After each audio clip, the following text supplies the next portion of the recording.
Learn fast എഡ്യൂക്കേറ്റിലേക്ക് എല്ലാവർക്കും സ്വാഗതം. Statistical assistant grade 2 2025 എക്സാമിന് വേണ്ടിയിട്ട് നമ്മൾ എല്ലാവരും തന്നെ പഠിക്കുവാനായിട്ട് പോവുകയാണ് അല്ലേ.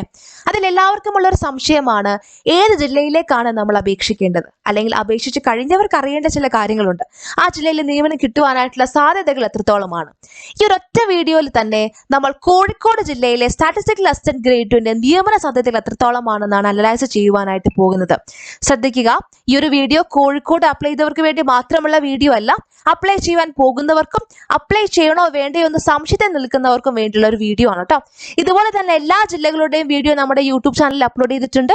അതുപോലെ എല്ലാ ജില്ലകളുടെയും ജില്ലാ തലത്തിലുള്ള കമ്പാരിസൺ ആയിട്ടുള്ള വീഡിയോയും അപ്ലോഡ് ചെയ്യുന്നതാണ്.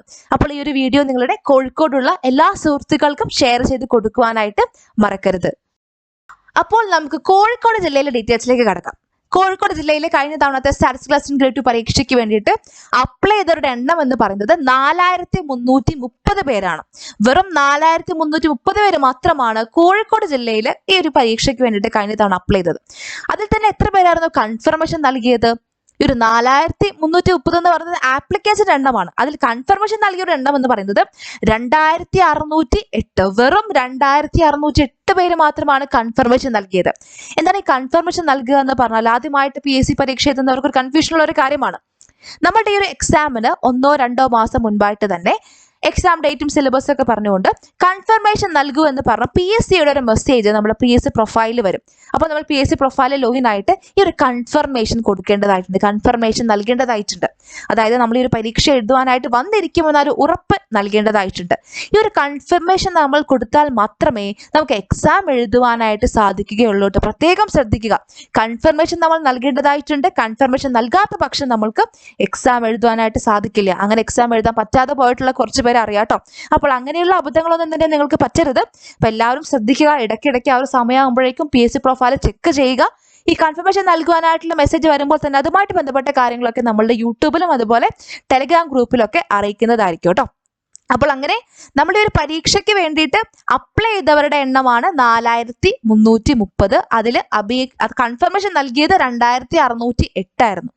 അതിൽ തന്നെ ഈ ഒരു എക്സാമിന് വേണ്ടി കൺഫർമേഷൻ നൽകിയ എല്ലാവർക്കും തന്നെ പരീക്ഷ എഴുതാൻ സാധിക്കണമെന്നില്ല. പല കാരണങ്ങളാൽ പരീക്ഷ എഴുതാൻ പറ്റാതെ പോയവരുണ്ടാവും. അങ്ങനെ 2608 പേരിൽ ഈ ഒരു പരീക്ഷ എഴുതിയത് വെറും 1801. വെറും 1801 ആളുകൾ മാത്രമാണ് കോഴിക്കോട് ജില്ലയിലെ ഈ ഒരു സ്റ്റാറ്റിസ്റ്റിക്കൽ അസിസ്റ്റന്റ് ഗ്രേഡ് 2 പരീക്ഷ കഴിഞ്ഞ തവണ എഴുതി. നിങ്ങളൊന്ന് ആലോചിച്ച് നോക്കിക്കേ, ഒരു കേരള PSC പരീക്ഷയിൽ മത്സരിക്കുന്ന മത്സരാർത്ഥികളുടെ എണ്ണം എന്ന് പറയുന്നത്, ഉദ്യോഗാർത്ഥികളുടെ എണ്ണം എന്ന് പറയുന്നത് 1801 പേര് മാത്രം. എത്രത്തോളം കോമ്പറ്റീഷൻ കുറവായിരിക്കുമല്ലോ. ഇതിൽ തന്നെ എത്ര പേരായിരിക്കും വളരെ സീരിയസ് ആയിട്ട് ഈ ഒരു പരീക്ഷയ്ക്ക് വേണ്ടിയിട്ട് പഠിച്ചിട്ടുണ്ടാവുക. അങ്ങനെയാണെങ്കിൽ ഈ ഒരു കോഴിക്കോടിലെ ഈ ഒരു 1801 പേരിൽ എത്ര പേരാണ് മെയിൻ ലിസ്റ്റിൽ വന്നത്? 66 പേരാണ് ഈ ഒരു കോഴിക്കോട് ജില്ലയുടെ മെയിൻ ലിസ്റ്റിൽ ഉണ്ടായിരുന്നത്. അതിൽ കട്ട് ഓഫ് മാർക്ക് എന്ന് പറയുന്നത് 24.67 മാർക്കായിരുന്നു. നിങ്ങൾ ആലോചിക്കുക, 100 മാർക്കിന്റെ പരീക്ഷയാണ്.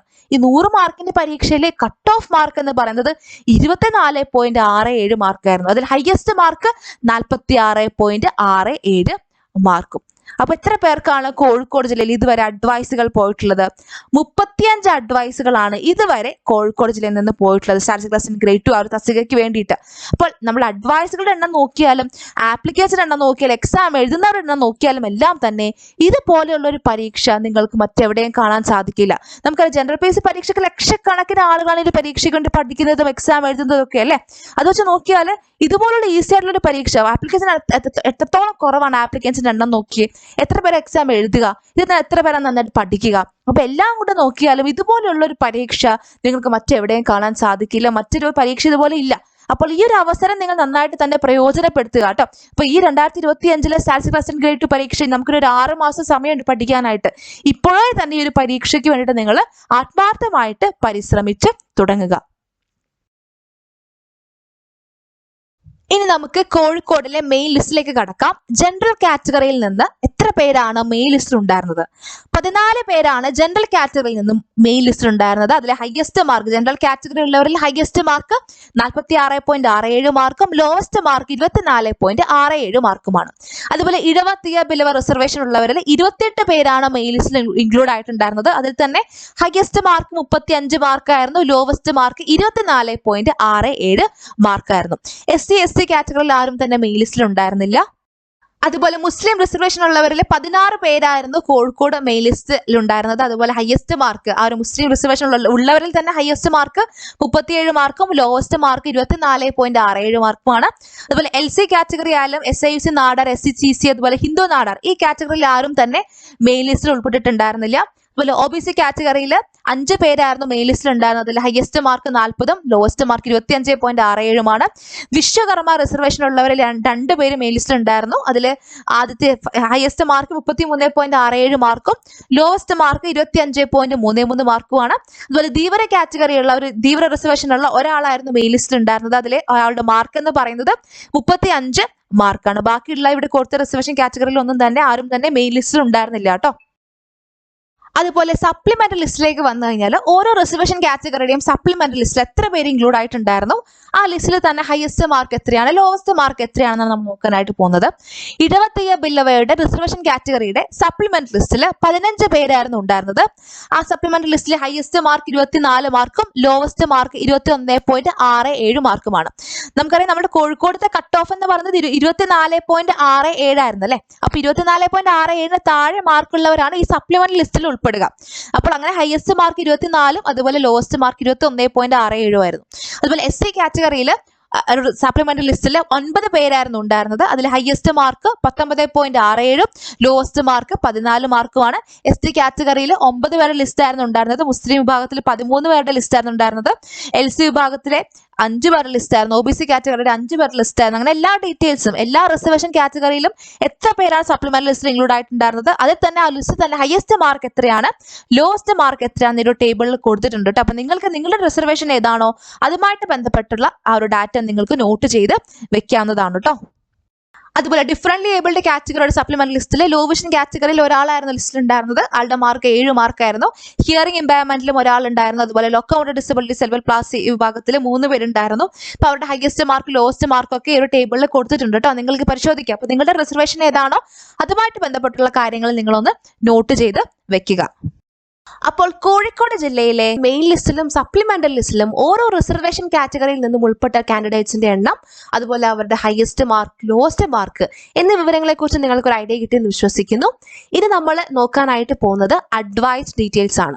അതായത് ഓരോ റിസർവേഷൻ കാറ്റഗറിയിൽ നിന്നും ഏറ്റവും അവസാനം അഡ്വൈസ് പോയ ആളുടെ റാങ്ക് എത്രയാണ്, അല്ലെങ്കിൽ ഏറ്റവും അവസാനം അഡ്വൈസ് പോയ ആളുടെ മാർക്ക് എത്രയാണ് എന്നീ കാര്യങ്ങളൊക്കെയാണ് കേട്ടോ. അതിലേക്ക് കടക്കുന്നതിന് മുൻപായിട്ട് സ്റ്റാറ്റിസ്റ്റിക്സ്, മാത്തമാറ്റിക്സ്, കൊമേഴ്സ്, എക്കണോമിക്സ് എന്നീ വിഷയങ്ങൾ പ്രധാന വിഷയമായി വരുന്ന കേരള PSC പരീക്ഷകൾ, അതായത് കഴിഞ്ഞ തവണത്തെ സ്റ്റാറ്റിസ്റ്റിക്കൽ അസിസ്റ്റന്റ് ഗ്രേഡ് 2 എക്സാം, അതുപോലെ 2024 ജൂണിൽ നടന്ന റിസർച്ച് അസിസ്റ്റന്റ് പരീക്ഷ, അതുപോലെ കഴിഞ്ഞ വർഷം നടന്ന റിസർച്ച് ഓഫീസർ പരീക്ഷ എന്നീ 3 പരീക്ഷകളിലും ലേൺ ഫാസ്റ്റ് എഡ്യൂക്കേറ്റ് നേടിയ നേട്ടങ്ങളെ കുറിച്ച് കുറച്ച് നിമിഷങ്ങൾ.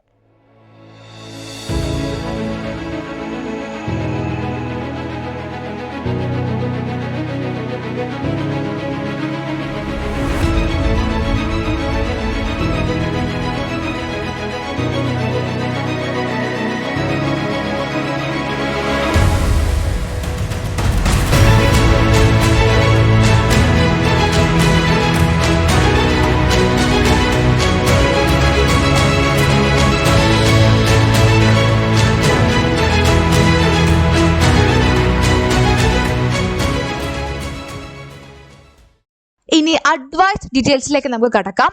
ഓപ്പൺ കോമ്പറ്റീഷൻ വിഭാഗത്തിൽ അവസാനമായിട്ട് ഏത് റാങ്കുള്ള ആൾക്കാണ് ആ ഒരു വിഭാഗത്തിൽ നിന്നും അഡ്വൈസ് പോയത്? മെയിൻ ലിസ്റ്റിലെ 24ാമത്തെ റാങ്കുള്ള ആൾക്കാണ് ഓപ്പൺ കോമ്പറ്റീഷൻ വിഭാഗത്തിൽ അഡ്വൈസ് പോയിട്ടുള്ളത് കേട്ടോ. കോഴിക്കോടത്തെ ഓപ്പൺ കോമ്പറ്റീഷൻ വിഭാഗത്തിൽ അവസാനമായിട്ട് 24ാമത്തെ റാങ്കുള്ള ആൾക്കാണ്, മെയിൻ ലിസ്റ്റിലെ 24ാമത്തെ റാങ്കുള്ള ആൾക്കാണ് അഡ്വൈസ് പോയത്. ഈ ഓപ്പൺ കോമ്പറ്റീഷൻ എന്ന് പറയുമ്പോൾ നമ്മളുടെ റിസർവേഷൻ കാറ്റഗറി ഒന്നും കൺസിഡർ ചെയ്യാതെ തന്നെ മാർക്കിന്റെ അടിസ്ഥാനത്തിലാണ് കേട്ടോ. ഓപ്പൺ കോമ്പറ്റീഷൻ എന്ന് പറഞ്ഞാൽ അതാണ് അർത്ഥം, മാർക്കിന്റെ അടിസ്ഥാനത്തിൽ പോകുന്ന അഡ്വൈസ്. 24ാമത്തെ റാങ്കുള്ള ആൾക്കാണ് അങ്ങനെ അഡ്വൈസ് പോയത്. അഡ്വൈസ് പോയ ആളുടെ മാർക്ക് 29.33 മാർക്കായിരുന്നു. അതുപോലെ മെയിൻ ലിസ്റ്റിലെ 32ാമത്തെ റാങ്കുള്ള ആൾക്കാണ് ഇടവത്തയ്യ ബില്ലവ റിസർവേഷൻ പ്രകാരം അവസാനമായിട്ട് അഡ്വൈസ് പോയിട്ടുള്ളത്. അഡ്വൈസ് പോയ ആളുടെ മാർക്ക് എന്ന് പറയുന്നത് 28 മാർക്കാണ്. അതുപോലെ SC കാറ്റഗറിയിൽ SCയുടെ സപ്ലിമെന്റ് ലിസ്റ്റിലെ മൂന്നാമത്തെ റാങ്കുള്ള ആൾക്കാണ് SC കാറ്റഗറിയിൽ നിന്ന് ആ റിസർവേഷൻ പ്രകാരം അവസാനമായിട്ട് അഡ്വൈസ് പോയ ആളുടെ മാർക്ക് എന്ന് പറയുന്നത് 16.67 മാർക്കാണ്. അങ്ങനെ ബാക്കിയുള്ള എല്ലാ റിസർവേഷൻ കാറ്റഗറിയുടെയും ആ ഒരു റിസർവേഷൻ പ്രകാരം അവസാനമായിട്ട് അഡ്വൈസ് പോയ ആളുടെ റാങ്ക് എത്രയാണ്, അഡ്വൈസ് പോയ ആളുടെ മാർക്ക് എത്രയാണെന്ന് ഈ ഒരു ടേബിളിൽ കൊടുത്തിട്ടുണ്ട് കേട്ടോ. അപ്പൊ നിങ്ങൾക്ക് ഈ ഒരു ടേബിൾ നോക്കിയിട്ട് നിങ്ങളുടെ റിസർവേഷനുമായിട്ട് ബന്ധപ്പെട്ട കാര്യങ്ങളൊക്കെ ഒന്ന് നോട്ട് ചെയ്ത് വെക്കാം. അതുപോലെ വിശ്വകർമ്മ കാറ്റഗറി ഉള്ളവരിൽ അവസാനമായിട്ട് 52ാമത്തെ മെയിൻ ലിസ്റ്റിൽ 52ാമത്തെ റാങ്കുള്ള ആൾക്കാണ് ആ ഒരു റിസർവേഷൻ പ്രകാരം അഡ്വൈസ് പോയിട്ടുള്ളത്. അഡ്വൈസ് പോയ ആളുടെ മാർക്ക് എന്ന് പറയുന്നത് 25.33 മാർക്കാണ്. ബാക്കി താഴെ കൊടുത്തിരിക്കുന്ന റിസർവേഷൻ കാറ്റഗറി, അതായത് SIUC നാടാർ, അതുപോലെ ഹിന്ദു നാടാർ, SCCC ധീവര, ഈ 4 കാറ്റഗറിയിലും ഇതുവരെ അഡ്വൈസുകൾ ആർക്കും തന്നെ പോയിട്ടില്ല.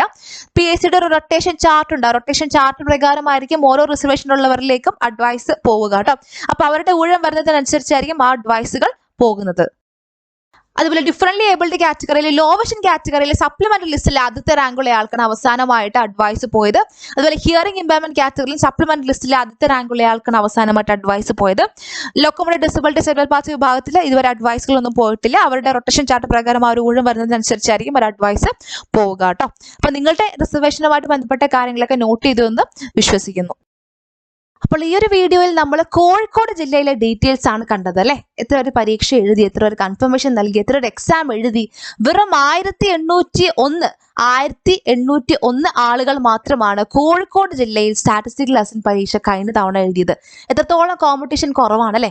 അതിൽ നിന്ന് 35 പേർക്കാണ് ഇതുവരെ ആ ഒരു കോഴിക്കോട് ജില്ലയിൽ നിന്ന് അഡ്വൈസുകൾ പോയിട്ടുള്ളത്. അപ്പൊ അഡ്വൈസുകളുടെ കാര്യം നോക്കിയാലും അതിൽ കോമ്പറ്റീഷന്റെ കാര്യം നോക്കിയാലും ഇതുപോലെയുള്ള പരീക്ഷകൾ നമുക്ക് വളരെ വളരെ റെയർ ആയിട്ടുള്ള പരീക്ഷകളാണ്. ഇപ്പൊ സ്റ്റാറ്റിസ്റ്റിക്കൽ അസിസ്റ്റന്റ് ഗ്രേഡ് 2 ആയാലും ഇനി ഒരു 2-3 വർഷം കഴിഞ്ഞ് മാത്രമേ നമുക്ക് ആ ഒരു അവസരം വീണ്ടും കിട്ടുകയുള്ളൂ. അതുകൊണ്ട് തന്നെ ഈ ഒരു പരീക്ഷയ്ക്ക് വേണ്ടി നിങ്ങൾ എല്ലാവരും ആത്മാർത്ഥമായിട്ട് പരിശ്രമിക്കണം കേട്ടോ.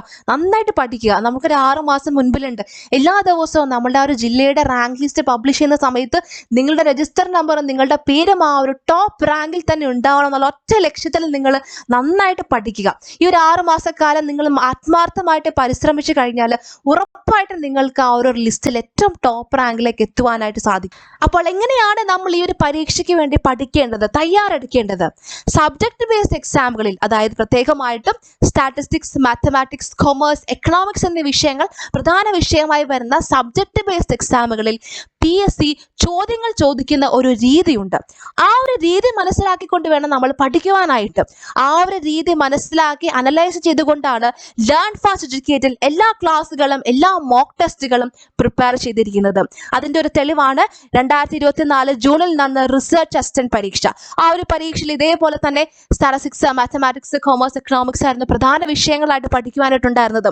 ആ ഒരു പരീക്ഷയിൽ ലേൺ ഫാസ്റ്റ് എഡ്യൂക്കേറ്റഡ് പഠിപ്പിച്ച ഭാഗങ്ങളിൽ നിന്നും 64 ചോദ്യങ്ങളാണ് നമ്മളുടെ മെയിൻ എക്സാമിന് വന്നത്. 64 ചോദ്യങ്ങൾ, എക്സാക്ട്ലി സെയിം ആയിട്ടുള്ള ചോദ്യങ്ങൾ, സിമിലർ ആയിട്ടുള്ള ചോദ്യങ്ങൾ, പഠിച്ച കാര്യങ്ങൾ അപ്ലൈ ചെയ്യേണ്ട ചോദ്യങ്ങൾ, അങ്ങനെ 64 ചോദ്യങ്ങളാണ് ഒരു പരീക്ഷയ്ക്ക് വന്നത്. ആ 64 ചോദ്യങ്ങൾ ഏതൊക്കെ ക്ലാസ്സിലാണ് നമ്മൾ പഠിച്ചിട്ടുള്ളത്, ഏതൊക്കെ മോക്ക് ടെസ്റ്റിലെ ചോദ്യങ്ങളാണ്, അല്ലെങ്കിൽ ഏത് ക്ലാസ്സിൽ പഠിപ്പിച്ച കാര്യങ്ങൾ അപ്ലൈ ചെയ്തിട്ടുള്ള ചോദ്യങ്ങൾ എന്നിങ്ങനെയുള്ള കംപ്ലീറ്റ് വിവരങ്ങൾ യൂട്യൂബിൽ ഒരു വീഡിയോ ആയിട്ട് അപ്ലോഡ് ചെയ്തിട്ടുണ്ട്. നിങ്ങൾക്ക് അത് കണ്ടു നോക്കാം. അപ്പോൾ ആ ഒരു PSC ചോദ്യങ്ങൾ ചോദിക്കുന്ന രീതി മനസ്സിലാക്കിക്കൊണ്ട് തന്നെയാണ് ലേൺ ഫാസ്റ്റ് എഡ്യൂക്കേറ്റഡിന്റെ എല്ലാ ക്ലാസ്സുകളും തയ്യാറാക്കുന്നത്. അതിന്റെ ഫലം തന്നെയായിരുന്നു 64 ചോദ്യങ്ങൾ വന്നതും. മാത്രമല്ല റിസർച്ച് അസിസ്റ്റന്റ് പരീക്ഷയിൽ വെറും 159 പേര് മാത്രം അടങ്ങുന്ന ഷോർട്ട് ലിസ്റ്റിൽ ഇടം നേടിയത് 37 പേരാണ്. അത് സ്റ്റേജ് വൈഡ് എക്സാം ആണ്. 37 പേരും ലേൺ ഫാസ്റ്റിലെ സ്റ്റുഡൻസ് ആയിരുന്നു. 19 പേരാണ് മെയിൻ ലിസ്റ്റിൽ മാത്രമുള്ളത്. 19 പേര് മെയിൻ ലിസ്റ്റിലും 18 പേര് സപ്ലിമെന്ററി ലിസ്റ്റിലും.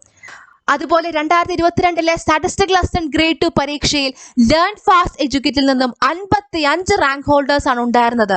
55 റാങ്കുകൾ, 1, 2, 3, 4, 5 റാങ്കുകൾ ഉൾപ്പെടെ വിവിധ ജില്ലകളിലായി 55 റാങ്കുകൾ. എങ്ങനെയാണ് ഇത് സാധ്യമാവുക? PSC പരീക്ഷയിൽ ചോദ്യങ്ങൾ ചോദിക്കുന്ന ഒരു രീതിയുണ്ട്. ആ ഒരു രീതി മനസ്സിലാക്കി വേണം നമ്മൾ പഠിക്കുവാനായിട്ട്. ഞങ്ങൾ ക്ലാസ്സിൽ പഠിപ്പിക്കുന്നതും അതുപോലെ മോക്ക് ടെസ്റ്റിൽ ഇടുന്ന ക്വസ്റ്റ്യൻസും നിങ്ങൾ ആത്മാർത്ഥമായിട്ട് പഠിക്കുകയും പ്രാക്ടീസ് ചെയ്യുകയും ചെയ്യുകയാണെങ്കിൽ തീർച്ചയായിട്ടും ഇനി വരാൻ പോകുന്ന 2025 സ്റ്റാറ്റിസ്റ്റിക്കൽ അസിസ്റ്റന്റ് ഗ്രേഡ് 2 പരീക്ഷയുടെ റാങ്ക് ലിസ്റ്റിൽ നിങ്ങളുടെ പേരും ഏറ്റവും ടോപ്പ് റാങ്കിൽ ഉണ്ടാവുമെന്നതിൽ ഒരു സംശയവുമില്ല. ഈ 2025 നിങ്ങൾ ആഗ്രഹിച്ചതുപോലെ നിങ്ങൾക്കൊരു ഗവൺമെന്റ് ജോലി നേടുവാൻ സാധിക്കട്ടെ എന്ന് ആശംസിക്കുന്നു. നിങ്ങളോടൊപ്പം ലേൺ ഫാസ്റ്റ് എഡ്യൂക്കേറ്റ് എന്നും ഉണ്ടാവും. Thank you.